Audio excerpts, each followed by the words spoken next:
power and the mandate to do so. And that's the reason why I've offered myself to run for the position of African Union chairmanship. I hope that I will be able to use that position effectively to represent Africa, to make sure that Africa claims this century for the AU chairmanship. And somebody just decided that probably this is a good platform for me to come and share with you people some of my ideas about this issue of climate change. But I'm happy to see an array of delegates who have come from different parts of the continent to our country, Kenya. As you know, they say that this is the cradle of mankind. They're saying that the oldest species of humanoid, the Turkana boy, found here in Kenya. So I just want to say welcome back home.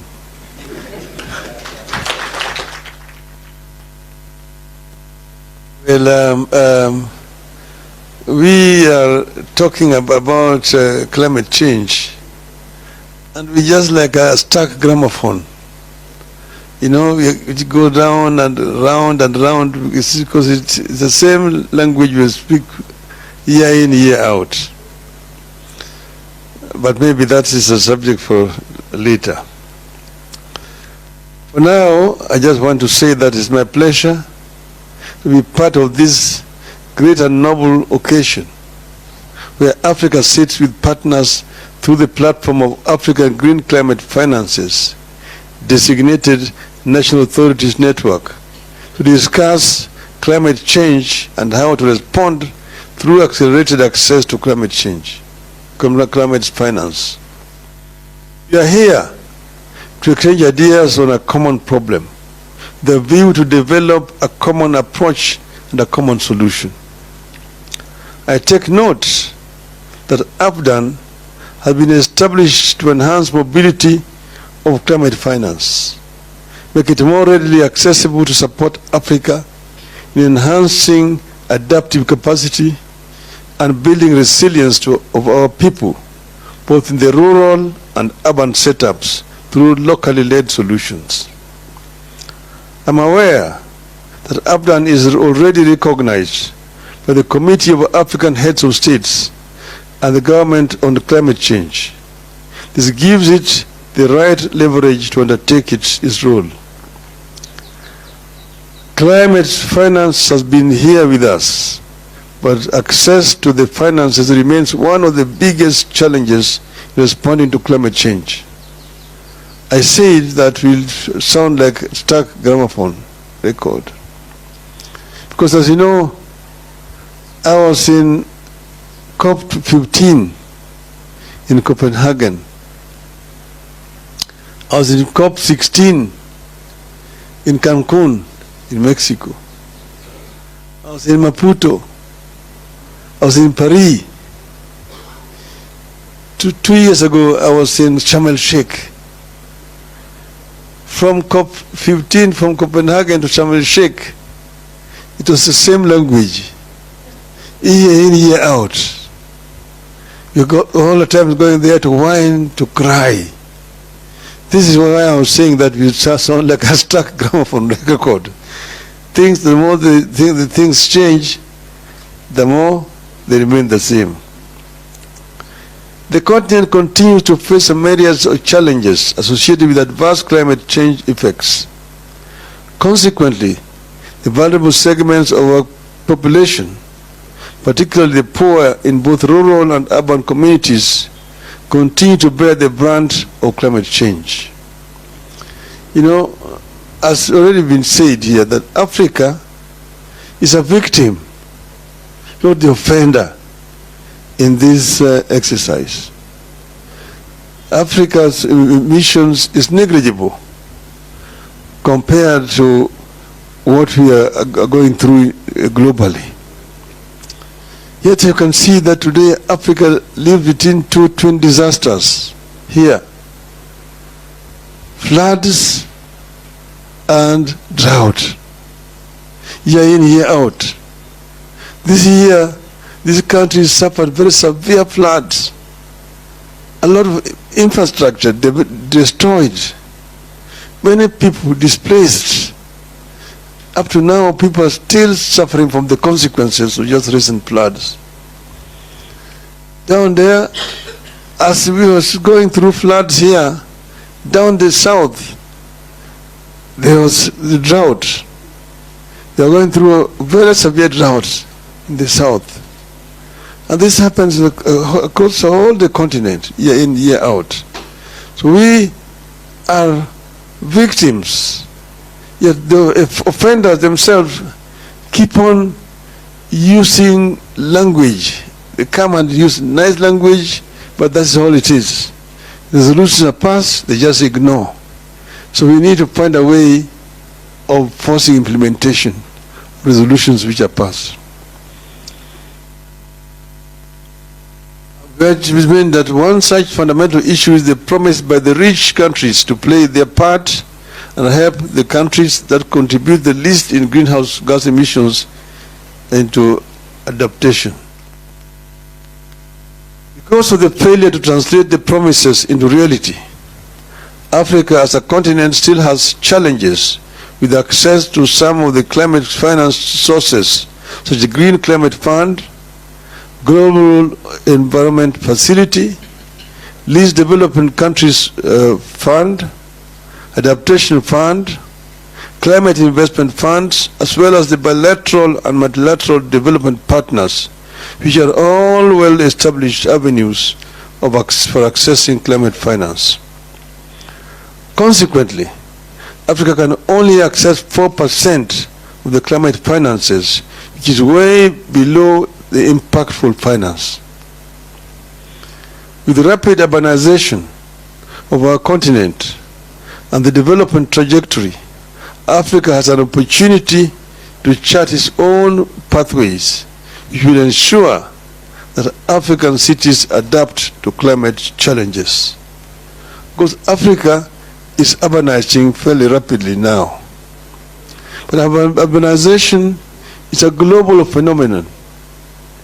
Even in Europe, urbanized. European society was also fairly rural. Through after the Industrial Revolution, that rural and urban migration started. And it was not forced. It came gradually. But eventually they planned it and they managed to manage their cities well. Here, at independence, new leadership in the continent was completely ignorant of what was going to happen.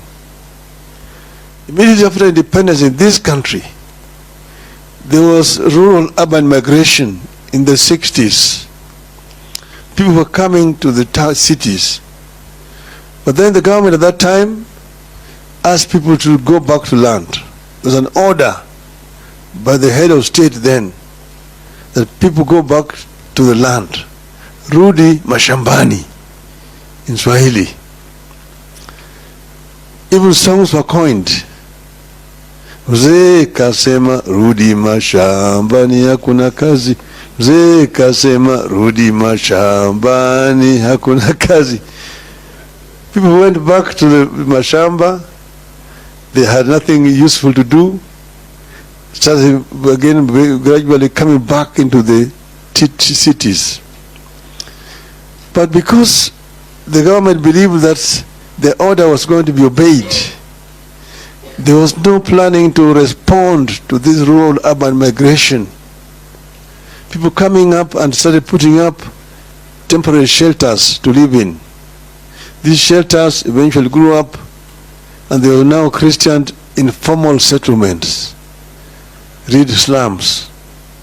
That is how slums begin to grow in most of our urban areas. Today, as we sit here, over 60% of the population you see on the streets there in Nairobi, those who are not Kenyans, live in slums today. Those are unplanned settlements where there are no sanitation, there are no roads, there is no electricity, there's no water. In some of those sanitation habitations, the coastal say there's no toilets. There's what they call the flying toilet.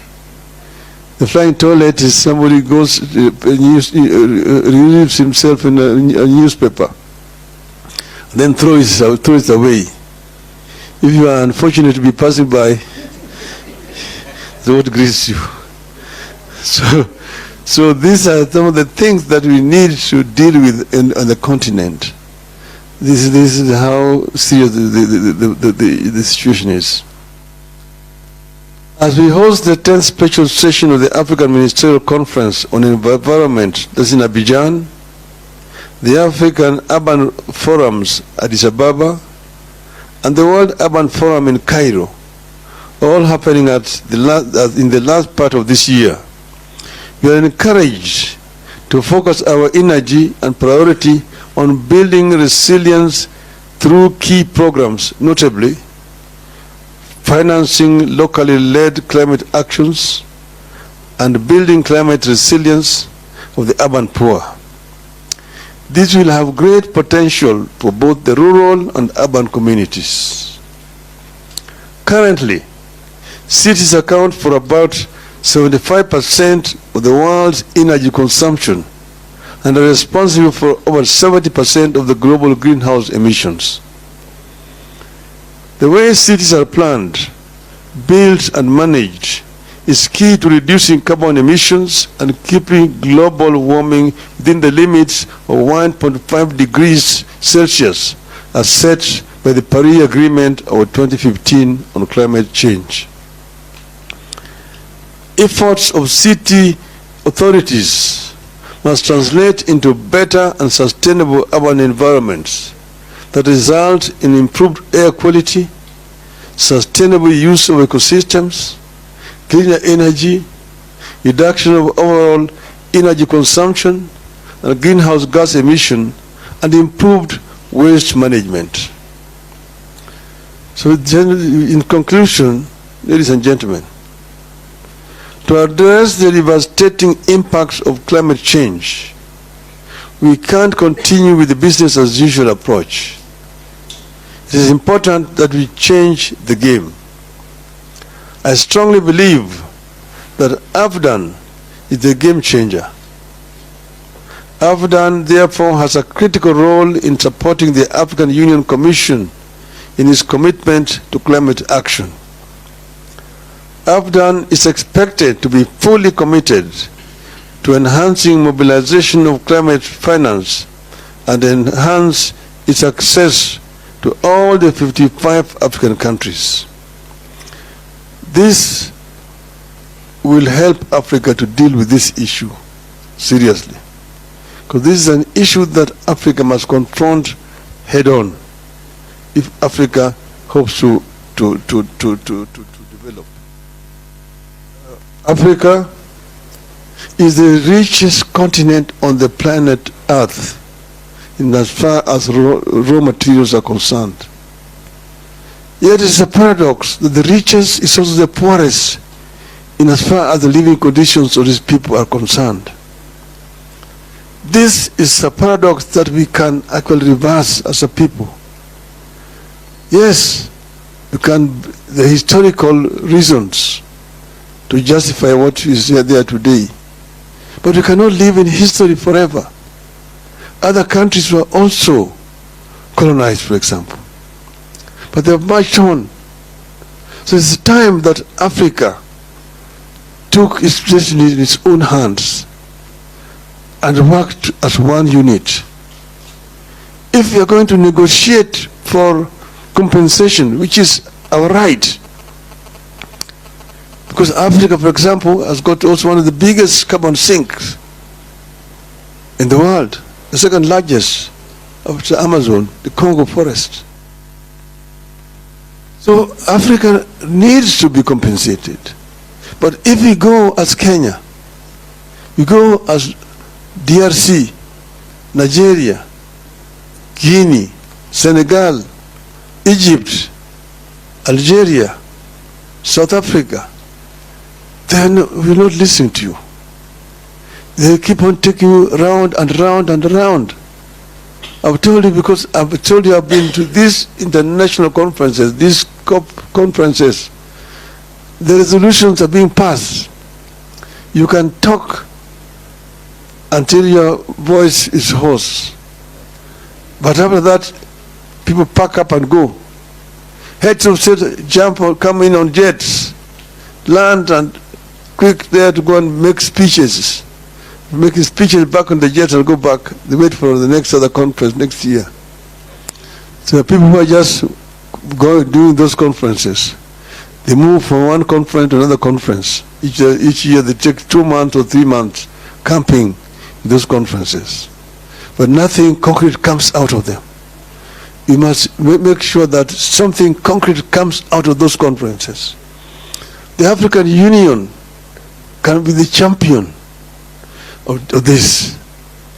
African Union should be able to speak more effectively on behalf of the interests of Africa if the African government give it the power and the mandate to do so.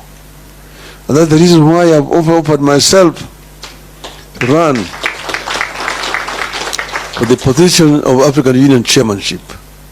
I hope that I will be able to use that position effectively to represent Africa, to make sure that Africa claims this century.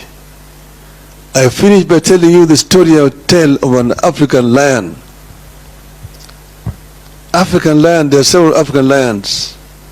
In the soccer, those of you who know soccer, the Cameroonians are called the indomitable lions.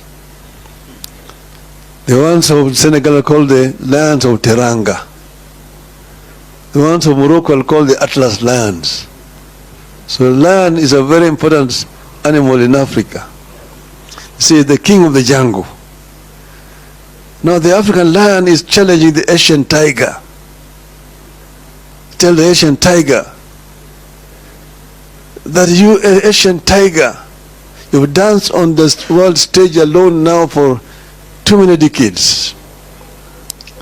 The European bear retreated to the poles, North Pole, long time ago. The American panda is also on the retreat.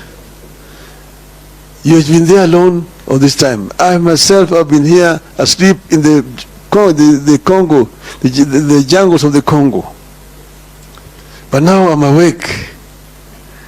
I have the giant Congo forest, the mighty river Congo, the mighty Nile, the Niger, the Zambezi, the Limpopo, surrounded by peaks, the Kilimanjaro and Kenya to the east, the Atlas Mountains to the west.